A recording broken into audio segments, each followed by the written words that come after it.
I was too closeted in high school to appreciate how fucking gorgeous Luke Perry was. And here, he's right up my alley. Don't say alley. Don't say right up your alley.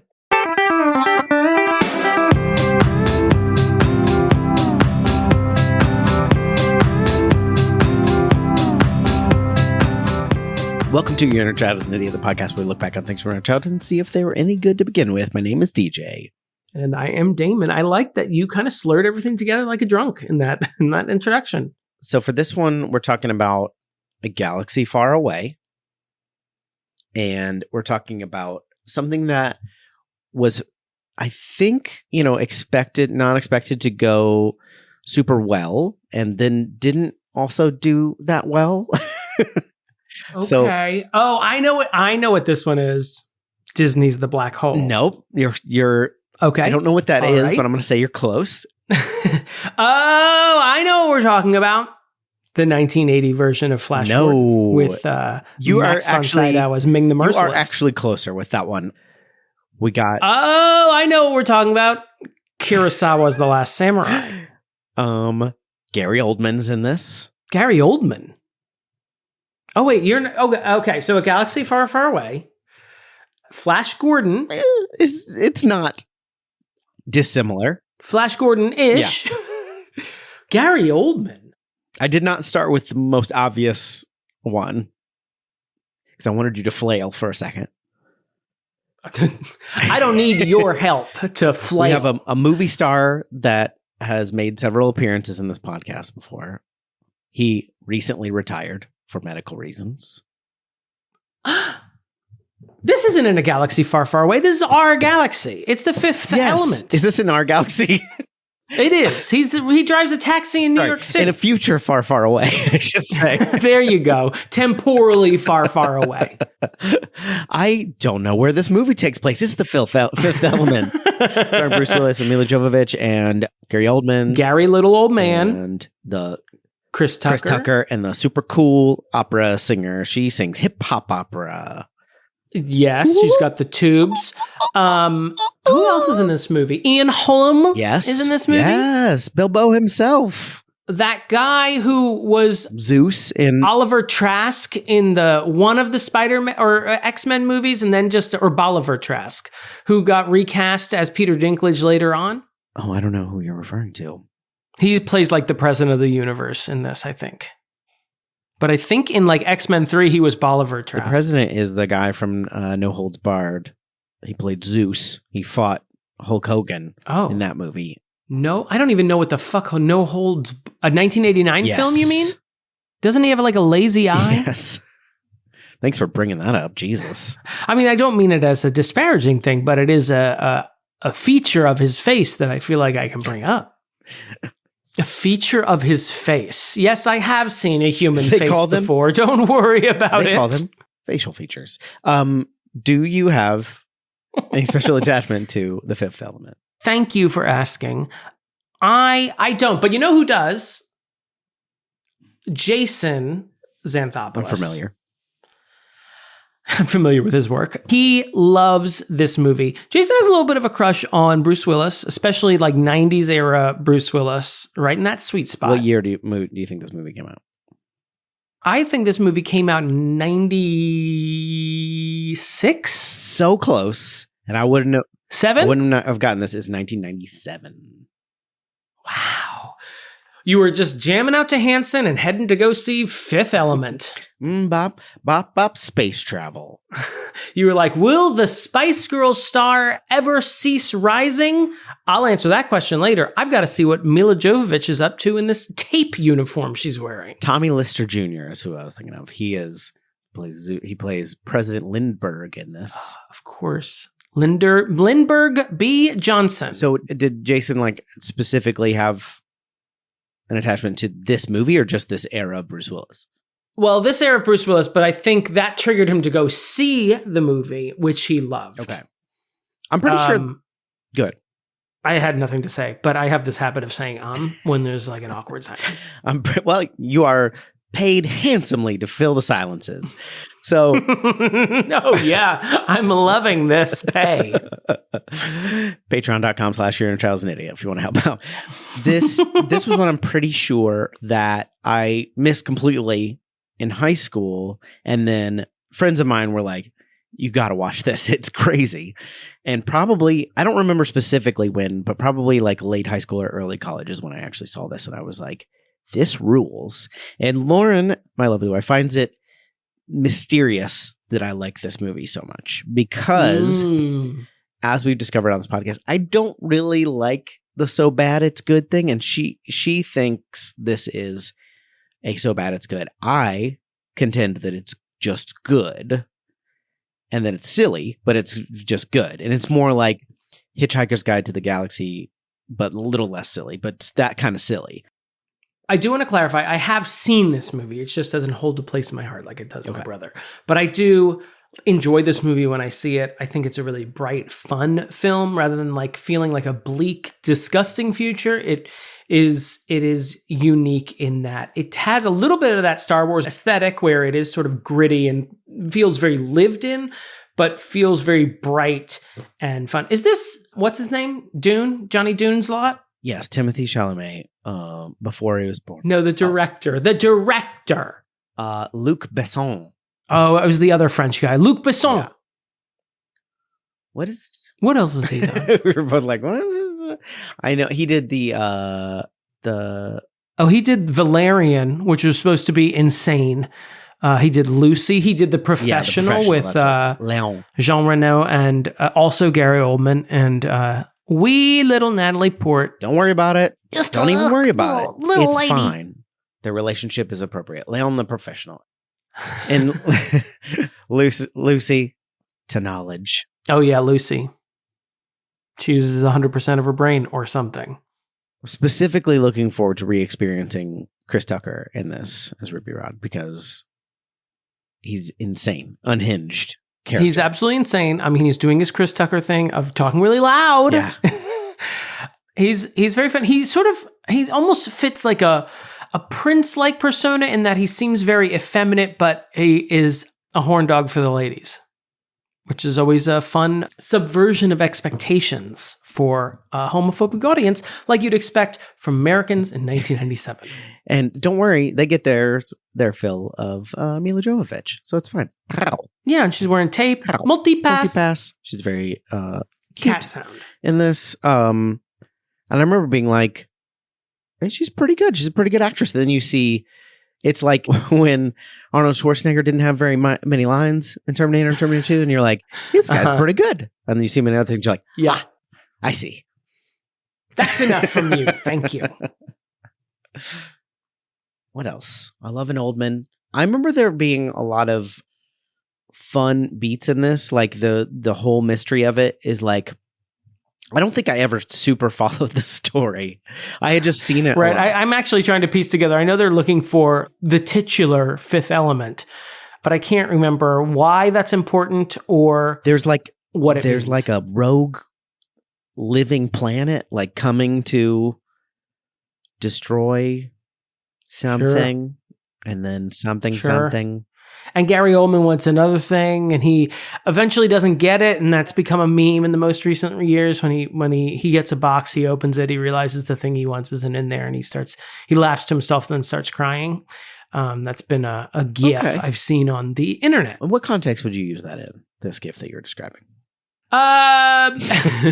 When Bay forgets it's your birthday, and then you have a GIF of Gary Oldman opening a box and then laughing and then crying. That's perfect, because this is a specific Lauren request. This is since she doesn't like. No, she does. Movie, she does like this movie, but she likes it because she thinks it's bad. You know what I mean? Oh, I understand now. Okay, and she specifically requests this, and it's her birthday. So this is Bay getting Bay a birthday present. So congratulations! She's gonna love listen to me talk. That's your gift. What a treat for her! Something she never ever gets. You withhold your voice in the house to get her to listen to the podcast on a regular basis. You know what's good in a relationship? Withholding. Silence, withholding, not communicating. Those are the 3 tenets of my relationship. Now, you might say, isn't silence and not communicating the same thing? To the naked eye, yes. But I needed 3 things. But I needed a 3rd thing. Thank you. We're going to watch The Fifth Element. Watch along with us. We'll be back after these messages from us.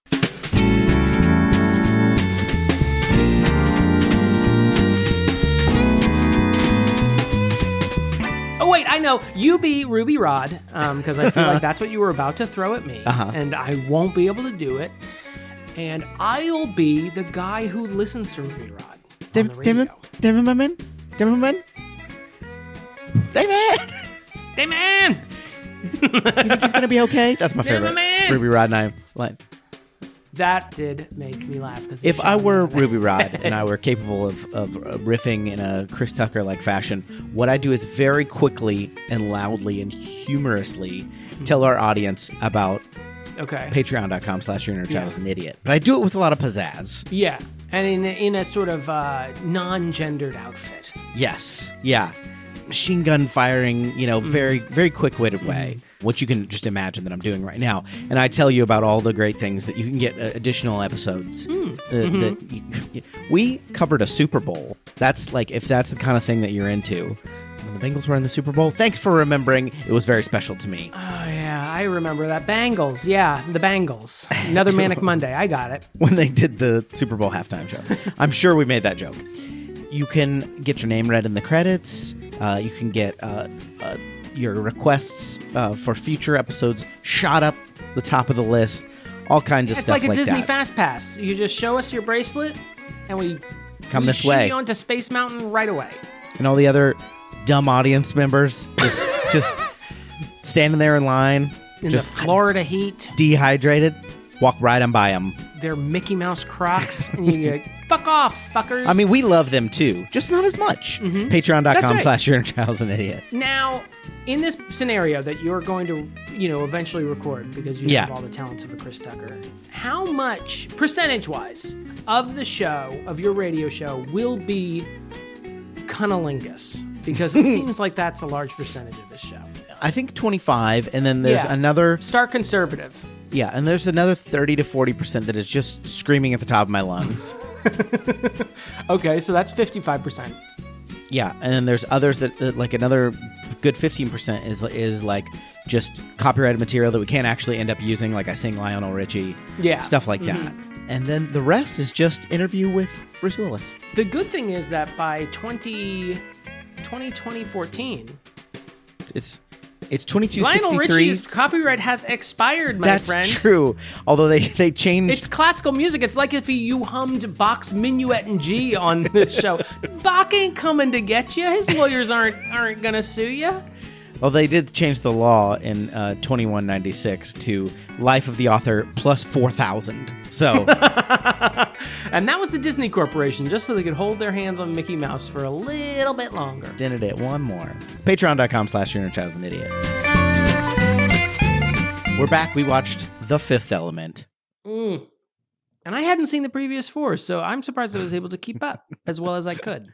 We got a lot to talk about. We got a large problematic corner to deal with. We got a lot of characters. I have a request, though, by the way, for the problem. I'd like to address it last because I think it would be a fun way of coloring the entire rest of the movie if we cover the problematic corner last. Okay. Yeah. Sure. Thanks. I hope we both have the same problematic corner, or else I've completely derailed you. Yeah. Sure. I don't really care. Just so you know, if you're wondering if there's an elephant in the room that we're not addressing, hopefully we get to it then and you're not thinking about some other thing that we're not mentioning. I've got it. I've got prob corn right here. Synopsis. Let me synopsize. Please. Bruce Willis is Corbin Dallas.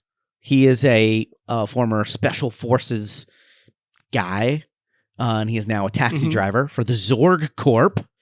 And this is 2263, I believe, is the year, even though that is not 300 years after the prologue where they say it's 19... I thought it was 2214, right? No? Yeah, Okay. it's 2263, and I don't know why they said 3. It's 300 years later, and then also say it's 2263. I don't know. It doesn't matter. You can't keep... Math is something we can all do. Especially with big round numbers like 300. Speak for yourself. The Earth is in trouble. There's an imminent destruction coming from... There's a just big angry planet called the Great Evil, which is a big fiery orb, which appears every 5,000 years to destroy all life. There's, you know the elements: earth, wind, fire. Yeah. I'm more of a humors guy, but yeah, go ahead. I mean, I like their work in the 70s, but they got kind of schmaltzy towards the, what's the fourth one? Earth, wind, fire, earth, water. Water is the one I'm forgetting. I need that. I'm mostly it, and yet I forgot most of all. Earth, wind, fire, and water. But there's a fifth element that's embodied by Mila Jovovich as Leeloos. She is the key to saving humanity from this evil force. Corbin, he enlists his quirky pals.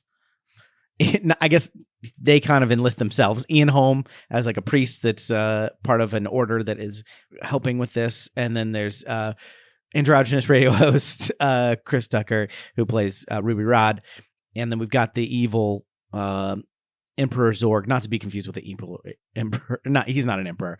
The evil Zorg, just a CEO. Just a CEO. He's evil though, who's trying to help for some reason all life be destroyed. But don't worry. With the help of his pals, they pull together the stones, the elements, all 5 elements, including Leeloos, the 5th element, and they save humanity with less than a minute to go, and we're good. Then they get to bone. So finally, both virgins, I assume. Yeah, they never. Well, yeah, let's talk about that later. Let's. Yeah, that was a pretty good summation of a plot that I had to look up separately from the movie. And then when I rewatched the movie, I still wasn't exactly sure I had it 100%. You're doing great, though. It's the sort of main sort of antagonist is a little hard to parse because it is essentially the essence of evil. Embodied but it is by sentient. It is sentient, but it is sentient, growing, swirling planet that moves on its own. And it has the ability to call people on the telephone. Yes, and go through their secretary if need be. Yeah, I like that it was very politely called, and it was mad to be put on hold, but it still held. Who isn't? Yeah, I'm gonna be. Listen, I will hold. But I'm going to be seething by the time you answer this. I mean, yes, you're absolutely right. I have no other setting, but I am still seething.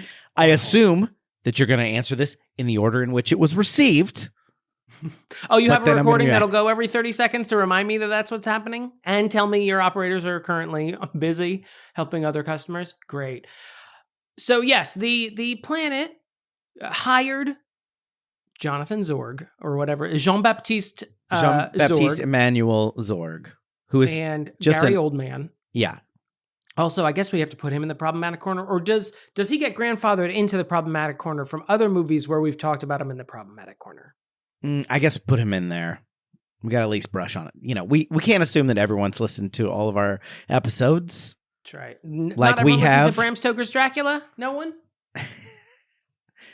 Even we haven't listened to all of our episodes. To a goddamn minute of us.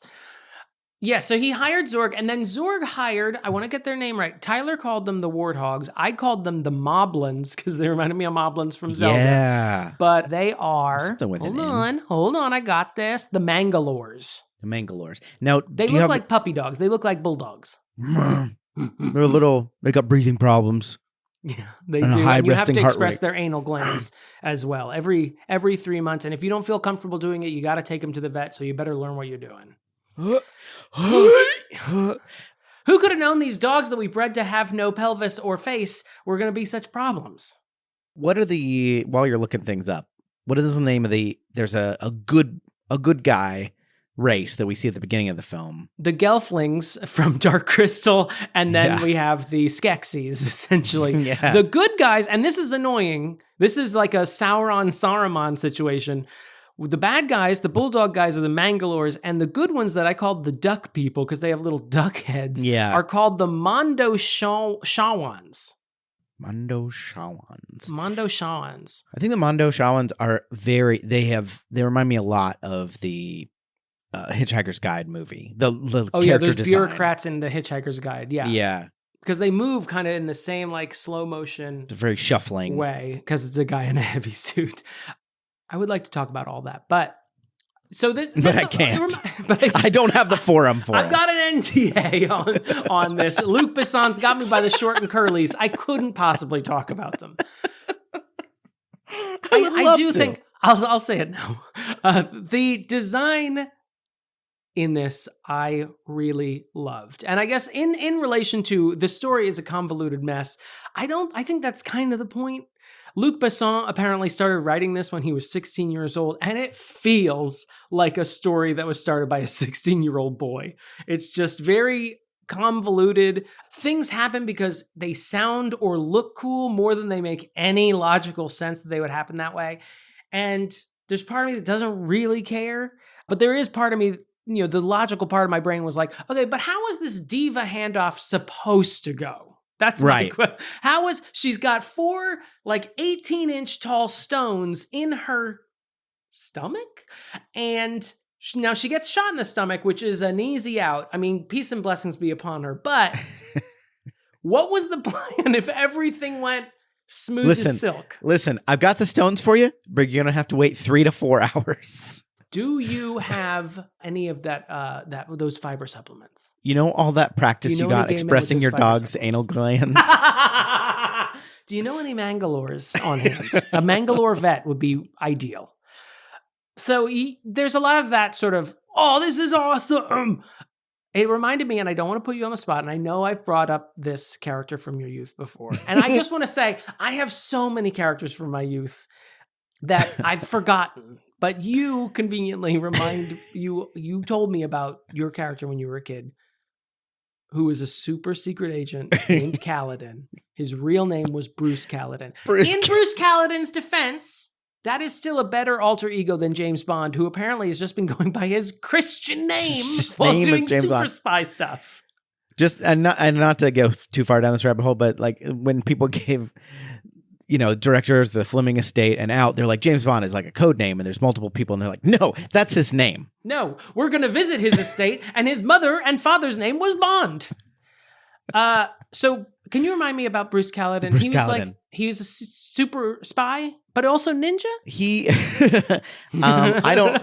I remember only through the drawings that I found. He had kind of like a ninja, like foot soldier vibe to him, but with lots of straps with Rob Liefeld-esque pouches.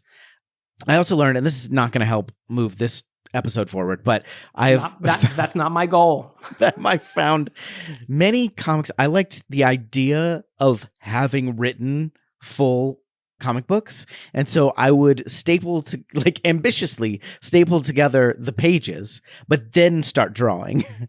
and and I found, and I was apparently very obsessed with, I think because of the Death of Superman run of comics, I was very obsessed with all the characters like dying, like that being a big thing. So I have one of like Kaladin getting like just riddled with bullets on the front. I have a Death of Darkwing Duck series. Oh wow! And it was the same thing where I wrote like 1 of 3. And then I just have like 20 pages stapled together, and then I will have drawn on like 2 of them, and then I never made the other 2. It's great. But Kaladin is much like, what was the analogy? How was he analogous? I was thinking of him like Corbin Dallas, where he's like a taxi cab driver, but also used to be a special forces secret agent who was like the best in the business, but also played by his own rules, and was supposed to be going on these super inconspicuous like quests. Don't say quests, but but always would blow things up and do things in the most conspicuous way. Well, Corbin Dallas in this movie is it's a little bit fill in the blank. Like whatever Bruce, you need. Yeah, Bruce Willis brings Bruce Willis to this. I think it would have been a lot more challenging if someone else had been cast. or someone without, like if it was a new actor, for example, even if they were charismatic and charming like Bruce Willis is, I don't think it would have brought, because you can basically be like, hey, I'm Bruce Willis playing a Bruce Willis type. And you can sort of bring in, they like hint at some of his history, but you can bring even more by knowing that like, hey, this is fucking Die Hard over here, like, and hey, I'm dying hard over here. And I just think that is very, you said you can kind of tell it was started by a 16-year-old. I think that's kind of thing. It's like, and he's all of that. He says something funny when he kills that guy. Get me Bruce Callahan kind of thing, but yeah, I think they do a decent job of sort of laying some of that groundwork in the opening scene or the first time we see him in his apartment, we see like his Medal of Honor or whatever. His we beret see and pictures of the army, and it's like we don't need a lot, and then he gets mugged, and that he knows everything about the gun that the mugger has, and he knows how to disarm it really quick. So we know he's like skilled. Also, that mugger was the cute guy from Amelie just a few years after this. Okay, and he was, I assume, a tweaker or something. He was obviously weird. On drugs. Yeah, which I also enjoyed. Not that he was on drugs, but I really enjoyed the world that was created here. I'm telling Kamala Harris. I like it, actually, Kamala. I liked the world of New York City that we have here. We get it in sort of fits and starts. Like it just looks like New York City just kept building up. And so there's a great shot as, when Corbin Dallas is leaving New York to go to the resort around the halfway mark, where you see New York, and it just looks like they just kept piling more buildings. In fact, the Statue of Liberty is no longer in the harbor. She's surrounded by buildings now because they just kept building out, and it almost looks like just lumps of buildings. There are big sort of like hills and mounds of just like construction in the background as they just kept adding more. And I think the president references like the citizens of Earth is like in the 300 billion mark, which is insane. But I like the world. I like a gritty science fiction rather than a nice, clean, polished science fiction. So I think this is a little bit of both, though. I don't know about clean, polished. It is colorful rather than sort of dingy. It's not Star Wars. It has the dinginess of Star Wars, but like a plasticky-ness to it, like from like a more kiddie friendly sci-fi. And then you also like go to the resort, and it's just all the wealthiest people having fun on this palatial spaceship, which is also a great counterpoint. And this is very retroactive, so I don't want to give him Luc Besson too much credit, but we'll learn why you shouldn't give him too much credit. Boy, just keep hinting at the problematic corner. That's the fun about the popcorn. A request for Jackson has an unhealthy obsession with Damon to write a new song with popcorn. So as he flies away, you mentioned that scene where they fly away and you kind of see the vision of New York. And some people have been like, why are there hills and valleys and mountains? That doesn't exist in New York.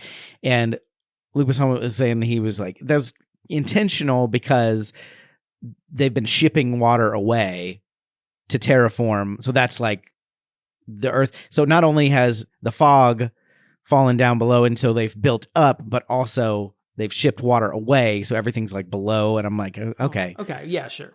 I mean, there are colorful things and things like that are hinted at. And there's the whole garbage thing when they're at the dock where they're trying to take off and everybody's impersonating Corbin Dallas at the same time, which is funny. There's a giant pile of garbage just in the hangar.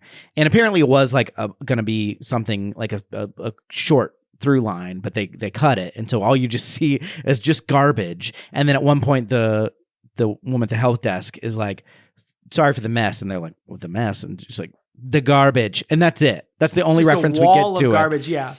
And I actually really like that because it's funny, just giant pile of garbage, but also it gives that sort of those little hints that we get, like the glimpses of New York that we get, and this pile of garbage. It's just lived in. It's just a world that we don't need a ton of backstory. I don't need to read the compendium to know this is a large, sprawling world with interesting things going on that are different than our version of the world or our time in the world. And it doesn't feel overwrought, I think, because the song uses a really colorful palette, not to mention all the costumes and by Jean-Paul Gaultier.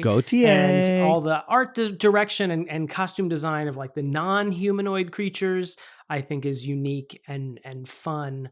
So you get this dingy, I wouldn't say post-apocalyptic, but like not a sort of dystopian Earth. It feels real. And I mean, if there was more about this world, I'm glad it's not all crammed into this movie, but like if other movies were set in this world, that I think you could explore that a little bit more. But it feels like a real place. I like that Jean-Paul Gaultier is known for just this movie and then that song with Kimbra a few years later. Somebody that I used to know. That's the two things he's done. That's it. I'm so mad at you right now. It's like, that was a 3 levels deep, stupid joke. So you're welcome, everyone. You might need to dig a little to figure it out, and then you'll be like, that's stupid. You're not even going to laugh. So that's what I'm here for. So first of all, we skipped all over Luke Perry and his very brief role in this movie. Do you want to go back? I wrote in my notes, "Hello, nurse," and I realized that I was too closeted in high school to appreciate how fucking gorgeous Luke Perry was. And here, he's right up my alley. Don't say alley. Where he is dressed. Don't say right up your alley. He's dressed in, like 1914 clothes. So he's like wearing linen vest, button-up shirt, jodhpurs, boots, while he doesn't do a good job helping the Egyptologist he's supposed to be assisting. Hot button for you. Incompetence and indifference. Hot. Yeah. And then he doesn't do as much, of the 90210 squinting, so he's a little bit more charismatic for the brief time he's in it. Yeah, it is funny because I had completely forgotten that he was in this movie, and the credits were like Luke Perry, and even Peacock, when I was looking the movie up, it was like, and Luke Perry, and I was like, who is he in the fucking movie? And he's in it for 6 minutes. He's like 3 people above Chris Tucker in the billing. I guess we knew who Luke Perry was. We didn't know who Chris Tucker was. Yeah. At this time, I think that's why he got high billing. Do you I know we kind of already talked about the convoluted elements of the plot, but actually, I guess we didn't get much into it. But so every 5,000 years, evil does something.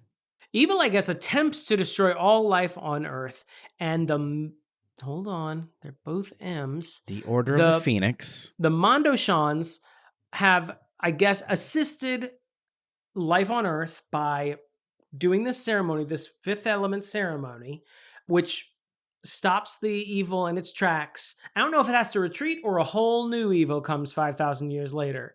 Yeah. And I guess at the beginning, when we're not ancient Egypt, 1914 Egypt, they come because World War I's about to break out. And they're like, we need to take these stones because there's a good chance they will be destroyed. So we got to take this shit and we'll bring it back in 300 years. I'm like, why don't you just bring it back in like 50 years? Yeah.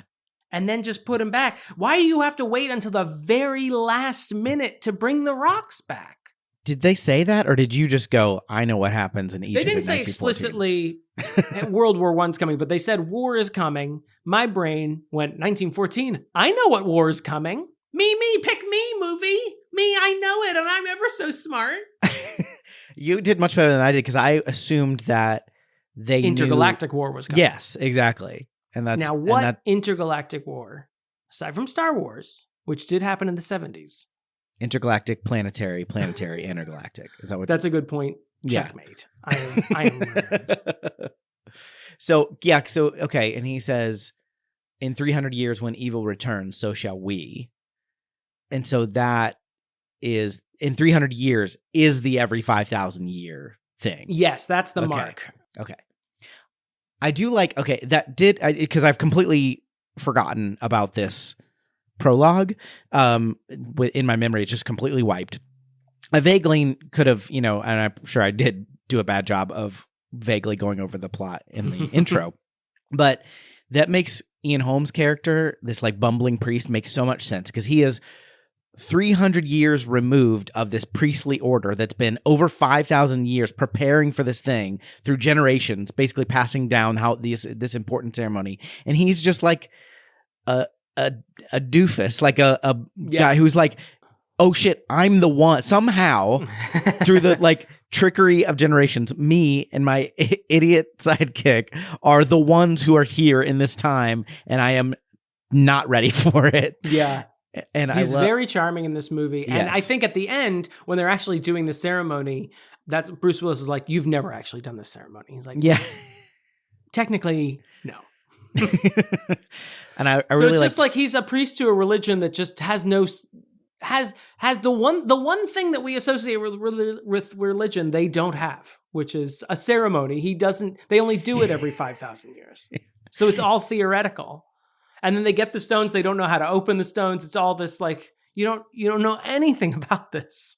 I feel like if Catholic priests can make people kneel in front of them and eat out of their hands symbolically, surely they could practice this over surely there's like a rehearsal. We don't have to go to Egypt, but maybe in your nice spatial apartment we can do this and just make sure we know how it all works. But I guess if you don't have the stones for you don't have the stones. Yeah, that's part of the either. Doesn't help either. Yeah, part of the problem is that Luke Perry fucks it up and he shoots the Mondoshan and traps him in the pyramid. And then so they have the key, but they don't have the stones because they took the rest of the other aliens took the stones away and they didn't get to come back apparently. And so they gave them the I don't know. It's a little convoluted. They gave them the key. I mean, I feel like we're focusing too much on the story because the story is not. It's kind of like a solar eclipse. Don't look at it. But the little duck man gives him. It's not a big duck man with a little duck head. Large duck man gives him the key, which they keep for 300 years, and the camera really focuses in on it.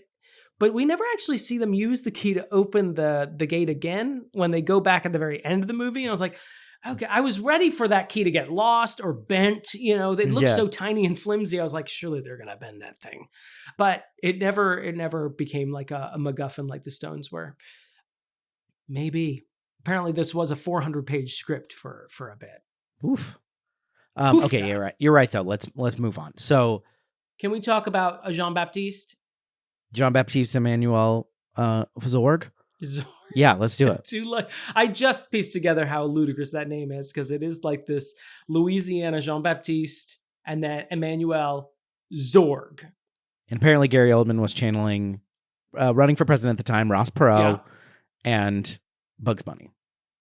Amazing. What I love about Gary Oldman's character in this is that he is he's not our biggest bad because that is a planet 12,000 miles in diameter that's hurtling towards the Earth. But quote, Tiny Lister. He is our like most present bad guy, and he is not threatening at all. Yeah, I mean this genuinely. I find it very charming that he is not really threatening. Like the first time that he brings Ian Holmes' character to his office because he realizes he doesn't have the stones and he's like wants to interrogate him. He chokes on a cherry pit and is like made to look like a fool for like a long time. And I just love that the movie was not interested in making him seem threatening or anything. He was just sort of an incompetent jackass. Yeah. And I mean, he is the person who kills the bad guy at the end. He accidentally blows himself up at the end of the movie. So it is fitting. But I really enjoy that he's just sort of running around and the movie is almost not interested in him. He never really accomplishes anything. At two different points in the movie, he thinks he has the stones and he has an empty container. And then you think he would have checked for them the second time. You're right. He sets a bomb and leaves with an empty container the second time, checks it on the thing when I talked about the meme in the intro. That's what I was talking about. And then he comes back while his bomb is getting ready to go off and gets blown up. Well, he turns off his bomb, but then the Mangalores, the bad boys, he's burned several times. Yeah, already. They reset their own version of the bomb, and it goes right at 5. He stops his at 5 seconds, and theirs starts right at 5 seconds, which I also loved. One more thing about Zorg before we move on. I loved also that he's just the true villain is capitalism as usual. His plan, illogical plan, I will admit, because nothing makes any sense in this movie, is that he has partnered with the evil planet because when all life on Earth, when Earth is destroyed, someone will need to clean it up, and that's where he will... Question mark, profit. Profit, yes. Right. It was very like... But the planet is not here to just destroy the Earth or make it, less hospitable. It's here to kill all life, of which you are a member. But they also think that planet has like some sort of mind control abilities. I don't know what the thing with the chocolate dripping down everyone's head. Because John Neville, your favorite Baron Munchausen at the beginning, the general who's like, I only know one thing, which is shoot stuff. And then Zorg later on, when they both communicate with the planet, I think it's supposed to be blood, but it really looks like melted chocolate, like Willy Wonka style chocolate. Motor oil vibe to it. Yeah, it's very interesting. And then there's a moment, so the Mondoshaans are killed. Duck people, yeah. Them by the Mangalores. The good guys are killed by the bad guys, but there is a quote unquote survivor, and it's the hand of a Mondoshaan, from which they take their DNA and build Leeloo, which is, again, I don't want to get too in the weeds because there's a lot of weeds to get into. So much weeds. But that is okay. But when they're revealing it, more importantly, when they're about to reveal that, the scientist is showing the general, I can't remember his name. Yeah, they go under a black light and we see all the white heads in their skin, and it's very upsetting. I wanted to bring that up because what? Wait, I didn't see the white heads in their skin. Well, I don't know if it's the white heads, but like they go under black light and they're all like you can see like white, like your teeth glow, like they've like white dots all over their skin. Yes. What is that? It was just, That's Luc Besson for you. Brian James is the guy who played General Monroe. Yeah. I really like General Monroe in this movie. Does General Monroe die in Corbin's fridge? No, because he's there later. He's fine. He's there later with the president. I really like him in this. When he's talking to that same scientist, the scientist is like going through all this rigmarole about what they're doing and how perfect this creature is. And the general's like, wonderful, and like looks off, bored out of his mind as he watches a being be constructed in front of him. 3D printed. I did really like that scene. So a lot of the effects which were very expensive apparently. And also I thought this movie bombed, but it was apparently a success in the box office too. That it was a bombed movie, but it made it more than double its money back.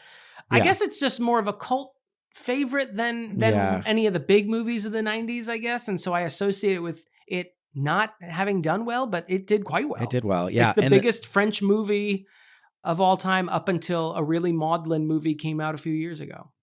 Which one was that? I think it was called The Intouchables.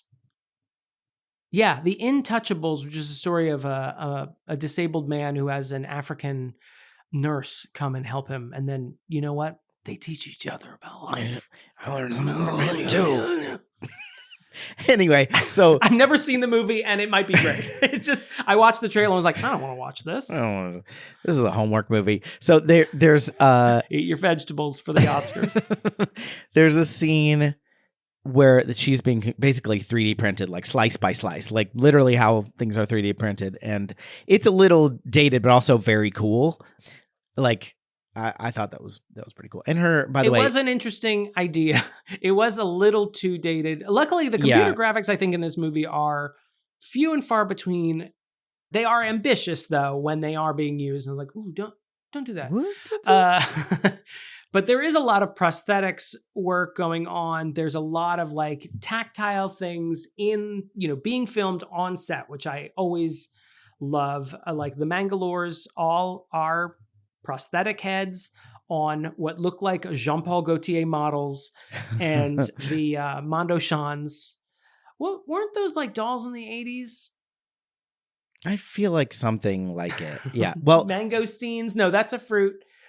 Monchichis were the dolls from the 80s, the little cute monkeys. Were they toys in McDonald's? Because they had a way more McDonald's tie-in than I realized. There was I did. Very prevalent McDonald's shout-out. I'm very torn about the McDonald's stuff. I mean, it's always a little, gives me the ick, connecting with the youth.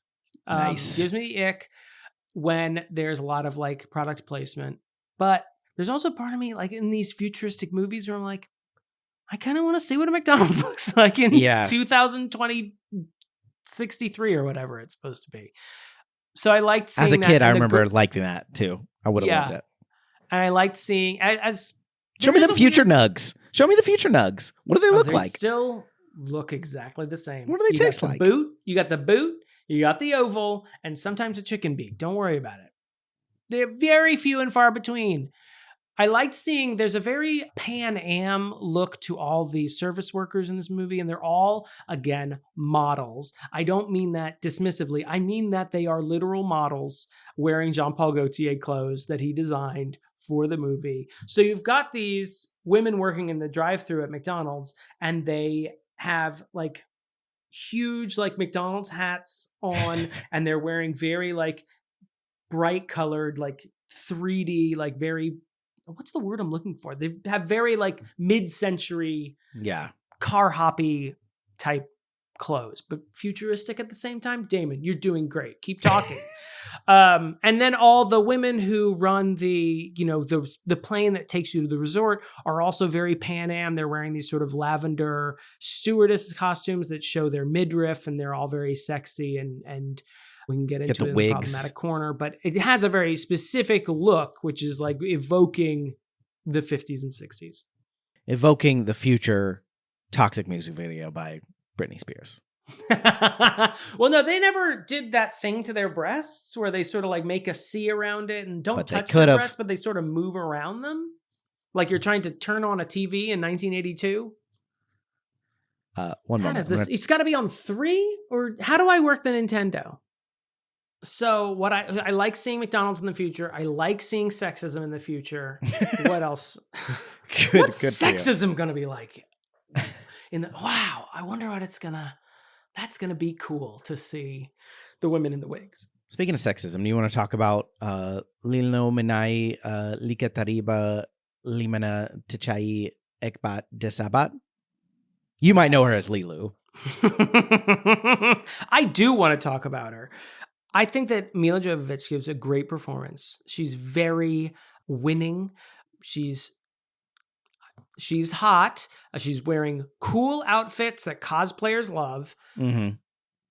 I'm trying to say this without infantilizing her, because I'd like to talk about the infantilization of Leeloo in this movie.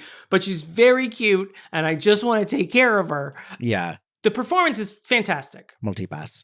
The fucking multipass. It's so every funny. time got me every time. So she's the first time she just says multipass, and then at one point she goes Leeloo Dallas multipass because she's pretending to be Corbin's wife, and then she keeps saying, she goes multipass, and that's when he's like, she knows. He interrupts her. She knows he got a multi-pass. He's getting like annoyed with her. And then later he gets pulled away by Ruby Rod because, you know, he's this contest winner. And there's the stewardess who just sees her and looks at her, and she looks back, and because it's the only, she just holds it up like a robot and goes, multi-pass. I also like, at one point, there is sort of a comedic scene where the general and 2 of his flunkies come to Corbin's house to tell him that he's won this contest and he needs to go ba ba ba ba ba. And he's like, and Leeloo knocks on his door and he's like, oh shit, why don't you get in my fridge real quick?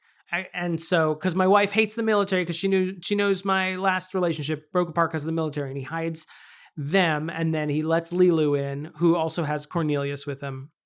Why does he have to hide her later? Because the police show up. Oh, right. The police show up. So he puts Leeloo in his shower, which is, he has this cool setup where his fridge and his shower switch, they share the same space. And if you very Euro. Activate one and it comes down and it goes up. Yeah, it's very Danish, I imagine. But my question was also like, what's going on in his upstairs neighbor's apartment? Where does the shower go? Where does it go to? If she can survive in there, that means it stays its same size. Anyway, when she comes back down again, she's all wet. And he's like, oh, I forgot about the auto wash. And then he realizes that Cornelius, who he's stuck in his bed that slides under, you know, some of his cabinets. Trundles. Yeah, he pulls him out, and he's been like, the machine makes the bed for you. So he's been like trapped in plastic. Saran wrapped. She goes, auto wash when he sees him like that. All that to say is that was a cute moment. Yeah, it was very good. And then those 2 seconds when she says auto wash. When she's back at Cornelius's apartment and she's basically learning everything about human beings through this computer system, and she makes herself a reconstituted chicken and goes, chicken, good. Which I really like. And Tyler really likes the reconstituted chicken. It reminded me of the food rehydrator in Back to the Future too. Yeah.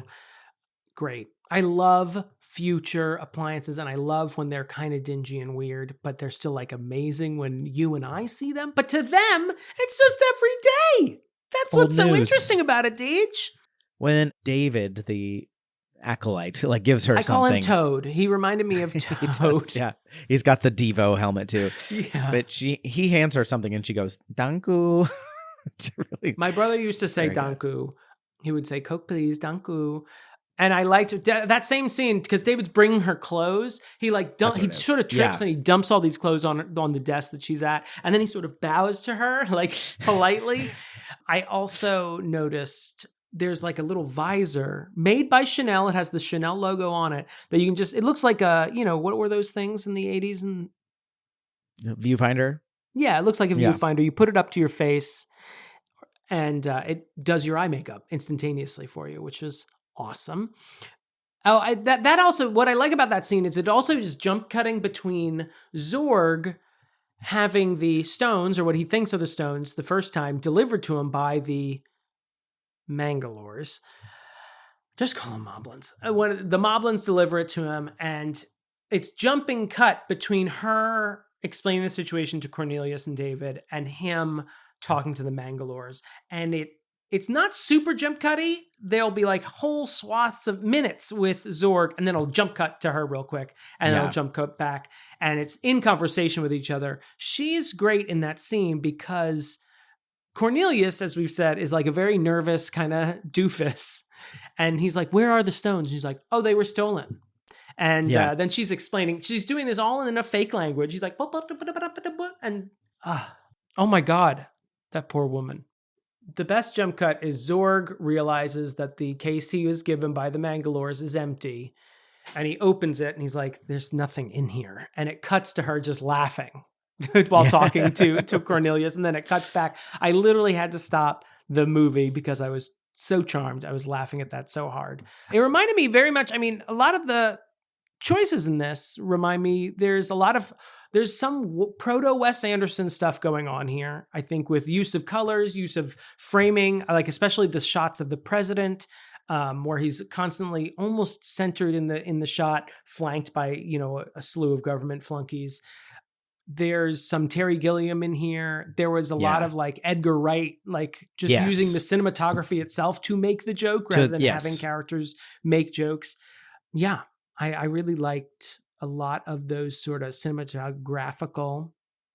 And there's a scene I forgot to mention earlier when we were talking about Gary Oldman's Zorg, when this is the scene where he's like he's demonstrating this weapon that he's going to trade for the stones and he does this thing where he's like swinging both of his hands as he's walking backwards, which is a very weird character choice. And it's seared into my memory. Yeah. I noticed it the second time I watched it, where he's just backing up into the cases. Multipass. Well, let's, should we get to the resort? Since that's the big, like, Act 2 finale. Yes. But while we're in this scene, I do want to talk about David, the Toad. The magician's assistant. Yeah. The sorcerer's apprentice.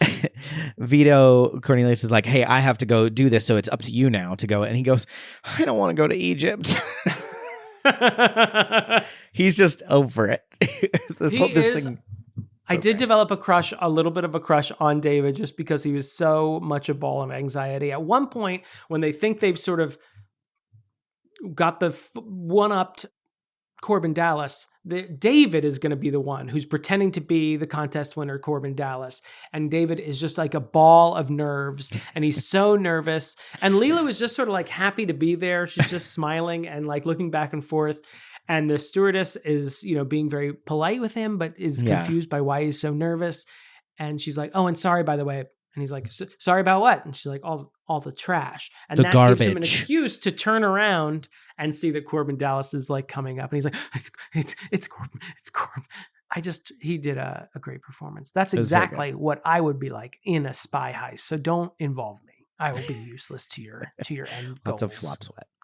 Even when I'm completely relaxed, there's usually some flop sweat. So okay, so I know we're actually getting to the action now. We gotta move along. Let's go. So we finally get Ruby Rod when we get on the ship, and so Chris Tucker as Ruby Rod. He's this DJ, this radio host who has this very popular radio show. Everybody loves him. He's very charismatic and loud, and it's very weird. It's very he's very flamboyant. Very flamboyant. He's the radio show. It's like this pitch shifted double voice that's going the whole time he's on the radio. He's singing. He's making jokes. I can understand probably half of what he's saying, and then he'll cut to Corbin Dallas, who's like this contest winner, and Bruce Willis will be like, yeah. So he it's very terrific. Mad. It's very good. He looks like the most flamboyant androgynous Prince costumes, or like apparently Prince was cast and approached for some reason. Okay. Yeah. I saw somewhere where he was cast, but it was probably from like some website I've never heard of, and that downloaded a Trojan horse onto my computer. But yeah, the first time we see him, he's in a sort of, well, he's always in a romper. He's always in a one suit onesie. He's in a leopard print onesie, and it has like a cowl in the back, and it's very like almost like Empire cut down his chest, and he has a wig on, platinum blonde with a cannon basically made out of his own hair coming out the front. And what I love about him is that he's very flamboyant, very effeminate, but as I said in the intro, he's also like obviously fucking all the stewardesses on this plane, and he cannot be contained sexually, it seems. Just, yeah, it feels like a 90s version where they're like, I mean, he's as straight as they come. He's very straight, but he doesn't look straight. He's a womanizer. Whereas like they couldn't have like gone full on to the pansexual thing at this time. Right. We were wondering that when we were watching, like Tyler wondered if he was supposed to be gay, and the whoever stepped in was like, we can't take it that far. But I imagine now, and maybe even then, they just showed him with women, but he might be just completely sexual. Well, and he does say, "I've never felt this way about a human before," to the flight attendant that he's having sex with, and I really like that line because it's just the only, other than his sort of demeanor, that's in his like, that's the really only like little glimpse into like he's probably just fucking anything that anyone that he comes into encounter with who's consenting. Right. I assume. There's a gray area here, which is never great in consent. Yes. He does. Enthusiastic is how I prefer my consent. There is part of me that still loves that he is portrayed as straight, like that he is still this super effeminate character and still portrayed as largely heterosexual. Because, hey, guys, if you want to wear giant cannon wigs and, leopard print onesies, go for it. Stop building your own prison. You know what I mean? Or we're introduced to Baby Ray, who's like some sort of action star, and he is dressed like a baby like princess. Antoinette. Yeah, he's got like he's got like half gloves and everything's like white lace, and he's got like it's lacy. He's got like sort of a Marie Antoinette wig on, like this sort of Rococo wig. He almost has like powder on, like he looks like he's very pale, but he's surrounded by beautiful women as well. He does get a brief scene with Bruce Willis when all things have gone to shit, and Bruce Willis is like, "Throw me the gun, throw me that gun," and the guy throws like 2 balls towards him because he's dumb. He don't know. Well, and they say in the first part is he's deaf, which is not cool. It's not cool. And then they immediately show him going like, "What?" Like that's not cool. I kind of wish that they said that. I kind of wish they had just said dumb, because then the joke would still work later. But going back to Ruby Rod, one of my favorite things, which doesn't directly involve him, is that there's an attendant is showing Corbin to his room, and she's delivering her lines very like she's said this a million times. She's like, yes, and this is this, and there's 3 floors of blah blah blah, and then she's like, and you'll be then with the amazing Ruby Rod, and then she's like, he's so talented, don't you think he's so sexy? She just like says these lines, like, and I feel like I'm not sure that she was good or bad actress, but like the like flat affectation followed by very excited and then back to flat. It was very good. I liked that a lot. I think her limits as an actor worked towards that joke in that could be surprisingly conflagration of circumstances. Conflagration? Sure. Is or is not Chris Tucker as Ruby Rod screaming at the highest pitch at the top of his lungs the funniest fucking thing on the planet or not? I'm surprised it's not as annoying, but he's constantly like hitting like Mariah high E's, screaming, especially, well, I mean, when everything is like blowing up and the diva's dead, it is insane. Yeah, I was surprised by how not annoyed by him I was. And he sort of joins the troupe in a D&D style way, like as they just, he's a bard. He rolled a 20 in charisma, and he's part of the group now. Yeah. It was very funny. I was like, why would he just suddenly join in this adventure when he's just been traumatized by everything that Corbin Dallas has done? Yeah, I loved him. I feel like it's the most obvious answer, but is he our Catherine O'Hara? Oh, yeah. I mean, yes. I feel like he has to be. And then at the end, so they finally do it, and then David like lets out a whoop, and he's sitting right next to him. He's like, "What's wrong with you? Every 5 minutes there's a bomb or something." Yes. Good. I will say my favorite line though is Corbin gets him to hold a gun to the Mangalore's head, the Moblin's head, who's like on the ground, and then he gets scared and he accidentally shoots him. We don't see it happen, but obviously this thing's been shot in the head by a blaster. He's dead. And he goes, "You think he's gonna be okay?" Okay. I want to talk about the diva. Yeah, let's talk about just how briefly the future when opera won't be so boring. Am I right? Right, and it'll be a lot more arm heavy, where you're just sort of doing. That's another like. Her little dance with the peace signs is also going to be stuck in my head. Like it burned into my memory. I think she looks cooler than it actually is once, because she has to come out. She comes out and she's wearing a skin. Let me describe her. She is a blue woman. She's super tall. She has sort of a shrimp shaped sack that sort of her head like goes into. She's a cephalopod kind of vibe. Yeah, cuttlefish vibes.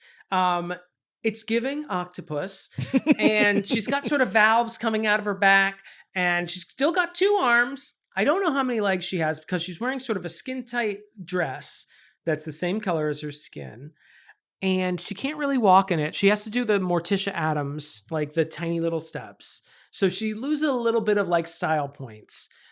And then she sings this cool opera EDM 90s, mashup. Very 90s. Yeah.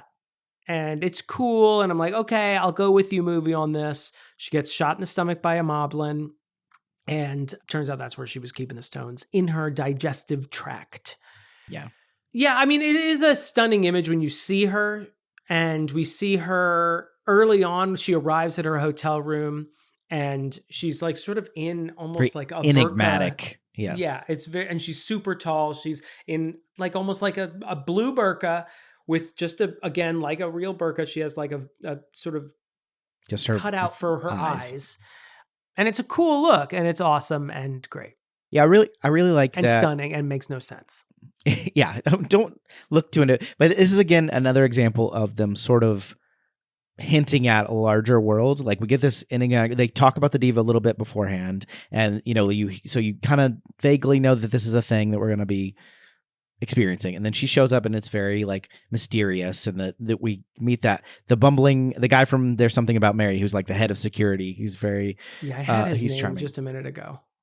He's a British comedian. He was also in Mouse Hunt. Yes, so let's not just poo him. Oh God, of course he's not going to be Lee Evans. Yes, yeah, and he's like he got this like rehearsed speech that he just kind of doesn't get very, very far through. And so we get to the Diva's performance, and we see her, and it's very like she cuts a very stunning figure on stage, and then it's also like it could have been.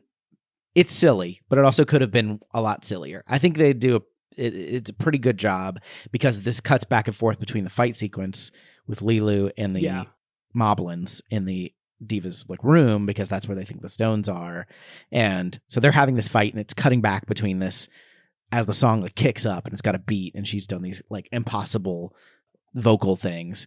And so it like really heats up, and then the Mangalores like attack in the theater, and they shoot her, and like, so everything's just chaos, and there's like an explosion, and then like at this point everything's just like off the rails for the rest of the movie. Yes. And I thought that was a really good, because this is the moment where that happens, is like in the middle of her performance. Like it starts, and it's kind of, we know something's going to happen. There's tension. We're cutting back and forth between the Mangalores like invading, and so I just thought that was a really well done sequence. It is ridiculous, but it is also like, it just keeps like ratcheting up at this point. It is a good sequence. Yeah, Leeloo's going full Jason Bourne, fighting all these Mangalores in almost a Bugs Bunny style way. I mean, there's a little bit of Matrix while also like slapping them around like a cartoon. But then after that happens, I think she's traumatized by what's happened. Well, because and Zorg comes and like shoots up the ventilation system she's staying in. She's hiding in, and she's not living there. She does get slightly injured at least, but I think she's more bothered by the fact that there was so much violence in her as well. Or at and least the Diva's dead, and she knows the Diva's dead somehow. She has like a connection with her. But how are you going to get the stones? Again, I don't know. She's going to poop them out. Everybody knows that she was going to poop them out. Just say it. I also like with Zorg, he has a running joke where he's just saying, I know all the time. Ian Holm, at one moment after he's choked to death, and Zorg's like, you saved my life, so I will spare yours. Take him away. And Ian Holm says, you're a monster, Zorg. And he's like, I know. And then later, his henchman is the third Corbin Dallas who tries to get on the ship. And the guy's like, I'm sorry, I this won't happen again. And apparently Zorg has fitted him with a bomb that he can just blow up at any point. He says, I know. But my favorite instance of this is that, he set the bomb. He thought he had the stones. He leaves. He realizes he doesn't have the stones, has to turn around, comes back to the ship. And the guys there, the guys who, I don't know, the crewmen are like, sir, you cannot park here. There is a bomb on the ship. He shoots all the crewmen and says, I know. Nice. So exasperated. I found it charming. Such an ineffectual villain. Not used enough in movies. The whole Leeloo's whole like struggle as a character, which is in no fault of Mila Jovovich, is very thin. She is like sort of reconciling violence, and all this thing. But she also seems to have just discovered violence, which doesn't really make any sense because and she has like she's reading through human history in alphabetical order, and she's only gotten to V's. They discuss it. So she finally gets to W, and she looks up war, and then she's even more horrified because she sees all this thing. She is past battle. She's past genocide. Mm-hmm. Gun, bomb, nuclear, punch, kick. Nagasaki, Hiroshima.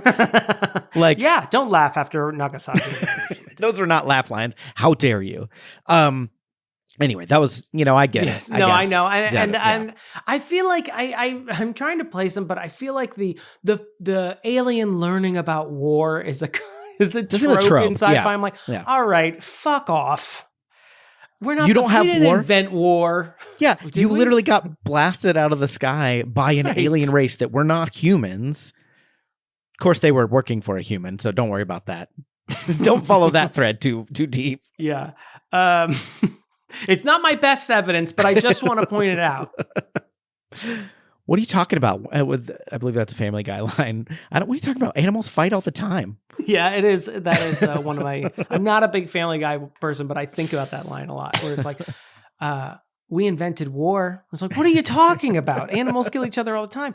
Not with nuclear arms. You can't hug someone with nuclear arms. Then he kills her. Let's go to the prop. Let's go. Ooh, watch out now, y'all. Damon's got a problem, baby. Ooh, watch out now, y'all. Let him know about it. Here we are. Ooh. Get back now, y'all.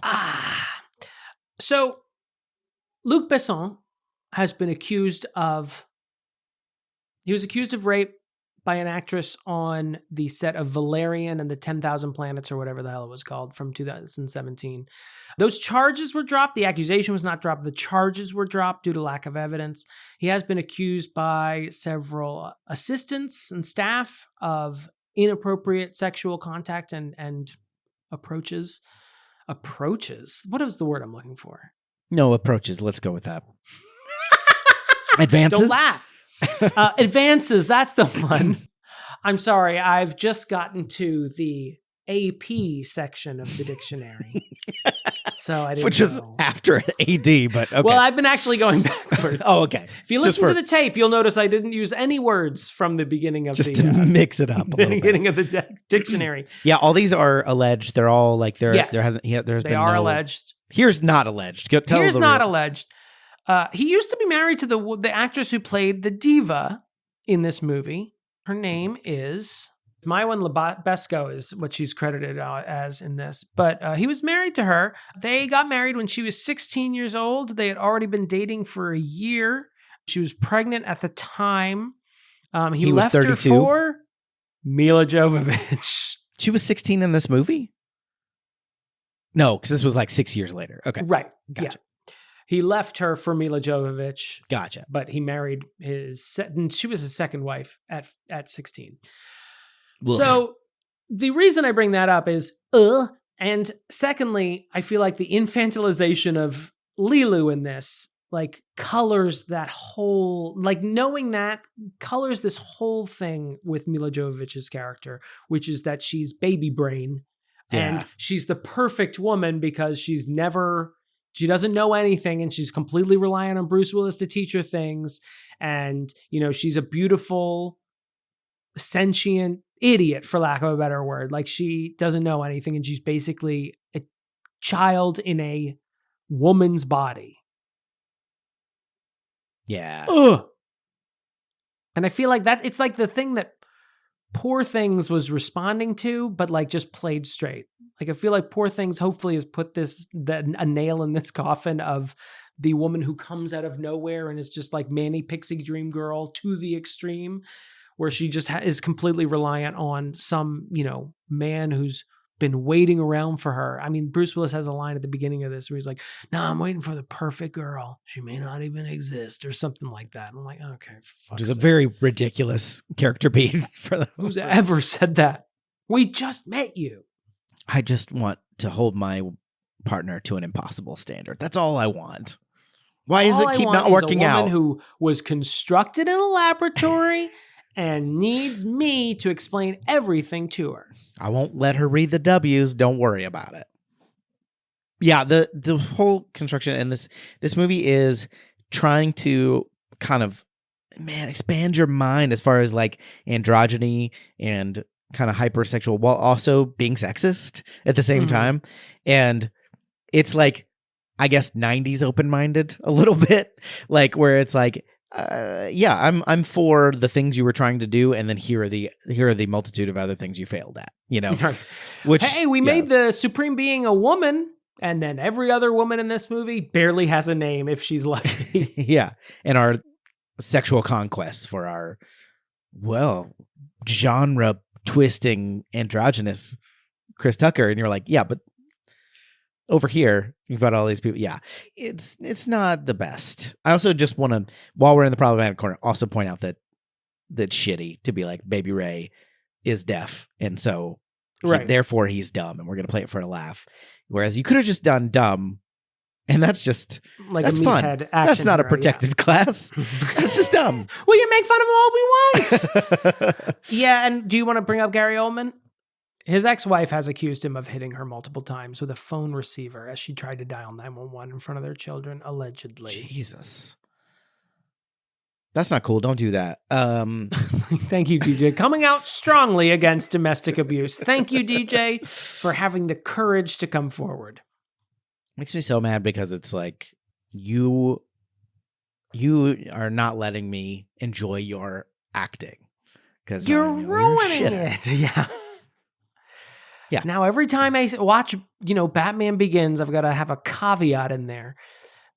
Yeah, I mean, I wanted to bring up the Leeloo thing. I mean, I did think of Poor Things several times during this movie where that movie, I feel like got a lot of unfair criticism from people I know who I feel like missed what it was trying to say, which is like, oh, I don't like that they're fucking this woman with a baby brain. I'm like, you should have Correct. a problem with that. The movie also has a problem with it. Please, by all means, stay through Act 2 and 3.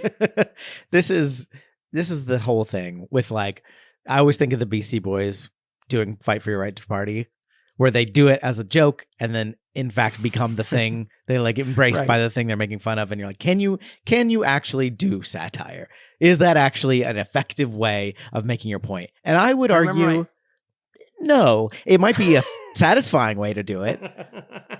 But I remember there was a friend of mine in college. We were watching Blazing Saddles and she was like, the problem is my dad just likes this movie for the exact wrong reason. I'm like, damn it. You're probably right. All right, let's get out of the corner and into the verdict. Ooh, watch out now, y'all. Let them know about it.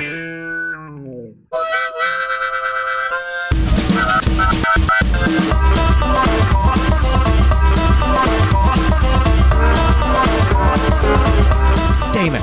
Yes. What is your verdict of the Fifth Element, starring Bruce Willis, Mila Jovovich, Chris Tucker, by Luke Besson? Gary Oldman. Did you already do that one? I think your inner child is not an idiot. This movie reminded me a little bit of The Big Lebowski, which is like, if you're paying attention to the story, you're not doing it right.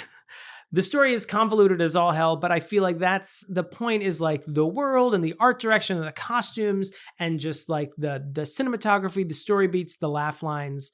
The acting is great. The world is great. Costumes are great. Everything about this is great. Who cares if the story is a little convoluted? It's not confusing. It's just like, wait, why would they do that? Everyone in this seems to be, everything is just shoot it right into my veins. I love it. It's a very enjoyable movie. Do you have a Sally Field single scene award? I would have to give it to the jump cut scene between Zorg and Leeloo. I was really charmed by that. And I feel like because it wasn't as choppy as it could have been, it made me like get into the rhythm of this scene with Zorg, and then it would cut back to Leeloo, and it always surprised me and made me laugh. So that is my choice for the Sally Field. I have a counter proposal. Okay. The Divas performance.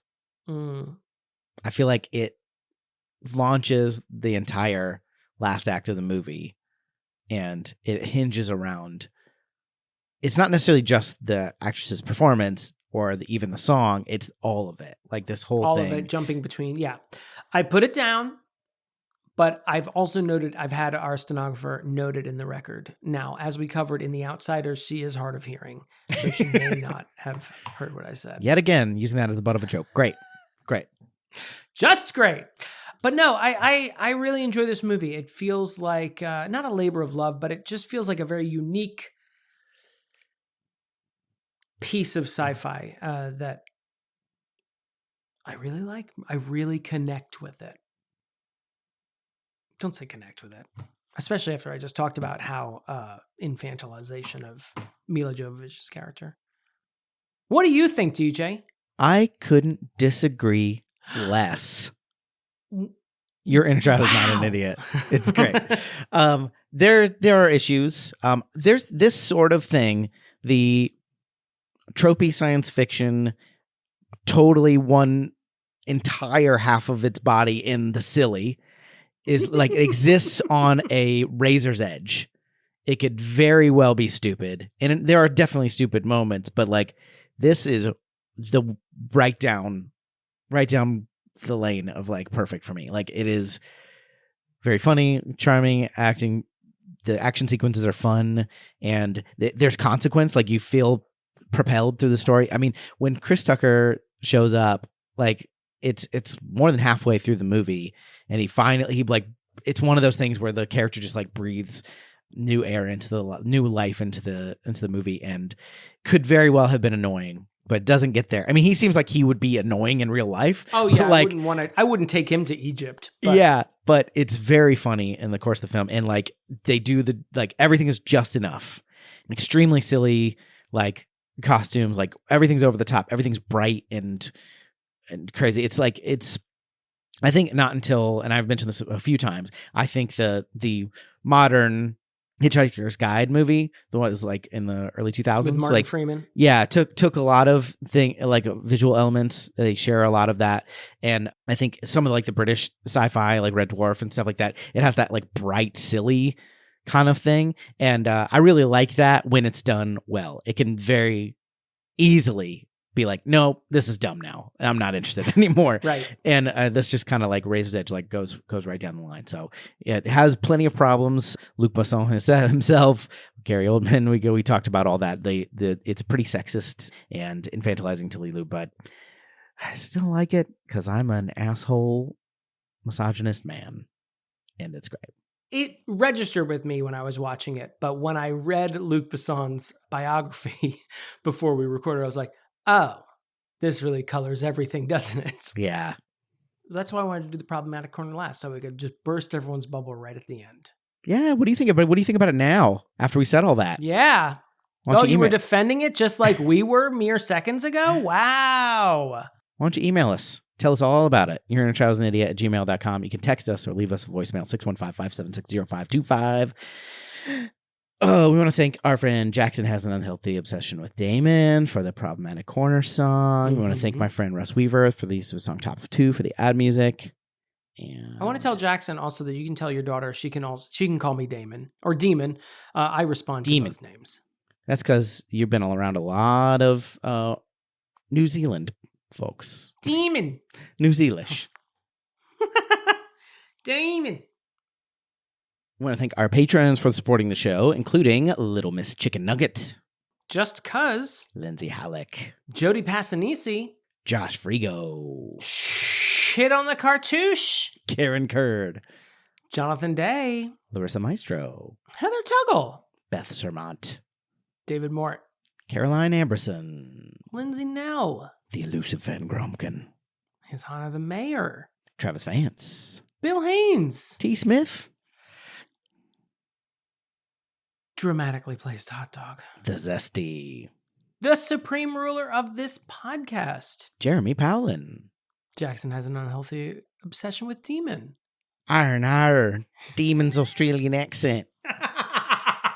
It's just getting worse. I love it. Particle Man, Dr. Malcolm's Heaving Bosom, The Hands of Fate, Tommy Boy is Damon's favorite movie, Demons, Zachary Hartley, and Captain Jean-Luc Picard. Thank you very much. If you want to support them, patreon.com/You're in a Child's an Idiot. Thanks, everybody. Bye. Bye.